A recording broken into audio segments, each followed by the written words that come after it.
नमस्कार दोस्तों, स्वागत है आपका हमारे YouTube चैनल पर जहां हम मज़ेदार और कुछ नया सिखाने वाली कहानियों को सुनाते हैं। तो आज की हमारी कहानी का विषय है बाज और चूजे की कहानी।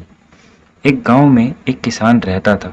एक बार उसे कहीं से बाज का एक अंडा मिला। उसने वह अंडा मुर्गी के अंडे के साथ रख दिया।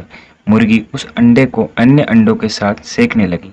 कुछ दिनों में मुर्गी के अंडे में से चूजे निकल आए और बाज के अंडे में से बाज का बच्चा। बाज का बच्चा चूजों के साथ पलने लगा। वह चूजों की तरह खाता पीता खेलता इधर उधर फुदकता बड़ा होने लगा। चूजों के साथ रहते हुए उसने कभी एहसास ही नहीं हुआ कि वह चूजा नहीं बल्कि बाज है। वह खुद को चूजा ही समझता था और हर काम उन्हीं की तरह करता था।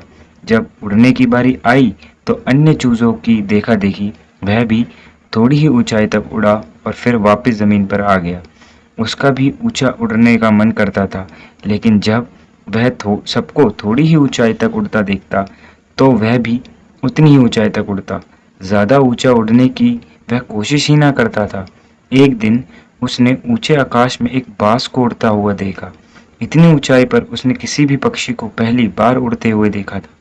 उसने चूजों से पूछा, वह कौन है भाई जो इतनी ऊंचाई पर उड़ रहा है? चूजे बोले, वो पक्षियों का राजा बाज है। वह आकाश में सबसे ज्यादा ऊंचाई पर उड़ता है। कोई दूसरा पक्षी उसकी बराबरी नहीं कर सकता। फिर बाज ने पूछा, यदि मैं भी उसके जैसा उड़ना चाहूं तो? फिर चूजे बोले, कैसी बात करते हो, मत भूलो तुम एक चूजे हो। चाहे कितनी भी कोशिश कर लो, बाज जितना नहीं उड़ पाओगे। इसलिए व्यर्थ में ऊंचा उड़ने के बारे में मत सोचो। जितना उड़ सकते हो उतने में ही खुश रहो। बाज ने चूजों की बात ना सुनते हुए अपने आप को किसी से कम नहीं समझा और वो रोज कोशिश करने लगा।